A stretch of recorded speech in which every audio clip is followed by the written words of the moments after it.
Bienvenue sur les podcasts du collectif Voix libérée. On ne sait jamais ce que le passé nous réserve. C'est une phrase de Françoise Sagan, et elle prend une résonance toute particulière, je trouve, quand on pense au vécu des victimes d'agressions sexuelles dans l'enfance. C'est un sujet sur lequel travaille beaucoup le collectif Voix libérée, d'ailleurs. Alors aujourd'hui, c'est ça qu'on va explorer ensemble. On va s'appuyer sur cette citation, bien sûr, mais aussi sur le cas assez médiatisé des petits chanteurs de Touraine. L'objectif, c'est de comprendre un peu mieux comment un passé traumatique peut comme ça ressurgir, parfois très violemment et très longtemps après. Et puis aussi pourquoi la reconnaissance, même si elle est tardive, elle est si importante. Bon, allons-y, regardons ça de plus près.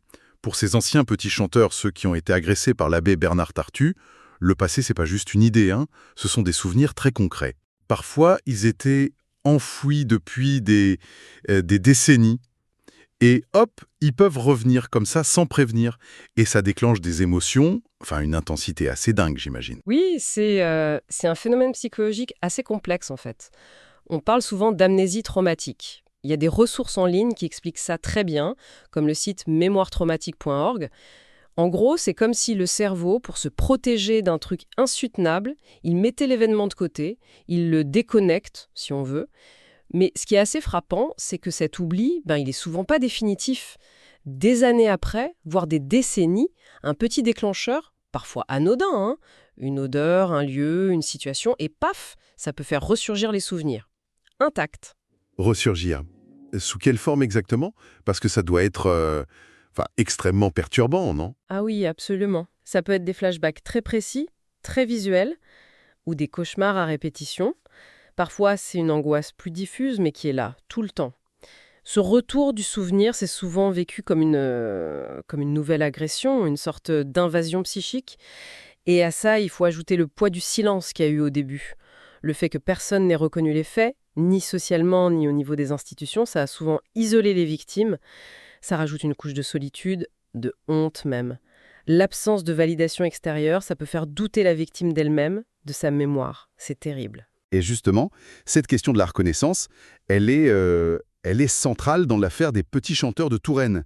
L'abbé Bernard Tartu, il a été reconnu coupable d'abus sexuels sur mineurs. Alors, attention, c'est par le tribunal pénal canonique français, donc le système judiciaire interne de l'Église catholique.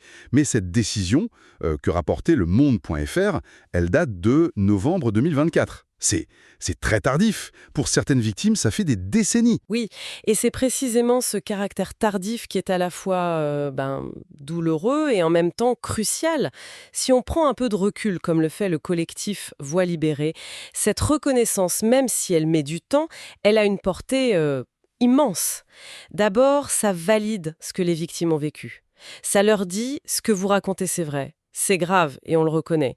Pour quelqu'un qui a porté ça tout seul pendant si longtemps, parfois en doutant de soi, c'est juste fondamental. Oui, ça brise une forme d'isolement, j'imagine. Ça doit. Exactement, ça redonne une voix, ça légitime leurs paroles. Et puis cette reconnaissance, même si elle vient de l'intérieur de l'institution qui a pu faillir, elle envoie un signal fort. L'impunité, c'est plus possible. Même dans des organisations qui ont beaucoup de pouvoir, de prestige. C'est une étape vraiment indispensable. Bien sûr, ça n'efface pas la souffrance, mais ça permet d'inscrire les faits dans une histoire qui est reconnue par tous. Ce n'est plus juste une mémoire individuelle isolée. D'accord. On comprend mieux alors ce double aspect du souvenir qui revient. D'un côté, c'est une source de souffrance terrible, mais de l'autre, paradoxalement, c'est peut-être ça qui permet d'entamer un chemin de reconstruction. La parole semble vraiment jouer un rôle clé là-dedans. Ah oui, la parole, elle est libératrice. Mais elle est aussi transformatrice. Mettre des mots sur ce qui a été vécu, sur l'horreur. Partager son histoire, c'est déjà refuser de rester coincé dans le silence, dans la honte. C'est une façon de reprendre un peu de contrôle sur son propre récit, sur sa propre vie. C'est ce que Voix libérée et d'autres associations encouragent d'ailleurs. Prendre la parole. Non pas comme une obligation, mais comme une possibilité qui est offerte. Témoigner, aller chercher du soutien. C'est transformer un statut de victime passive en celui d'une personne qui se bat pour sa résilience. C'est un acte de résistance, en fait. Alors si on revient à notre point de départ, avec Sagan, on ne sait jamais ce que le passé nous réserve. Ce qu'on a exploré là, ça montre bien que le passé, il n'est jamais vraiment passé en fait. Il est là, tapi, quelque part. Il peut ressurgir et tout chambouler dans le présent. Mais cette résurgence, aussi douloureuse soit-elle, elle peut aussi être le début d'une forme de réparation, individuelle et parfois collective, grâce à la reconnaissance. Tout à fait. Et ça nous amène à une réflexion peut-être un peu plus large, qui dépasse le cas individuel. Au-delà de la reconnaissance par la justice ou par les institutions, qui arrive souvent bien après les faits.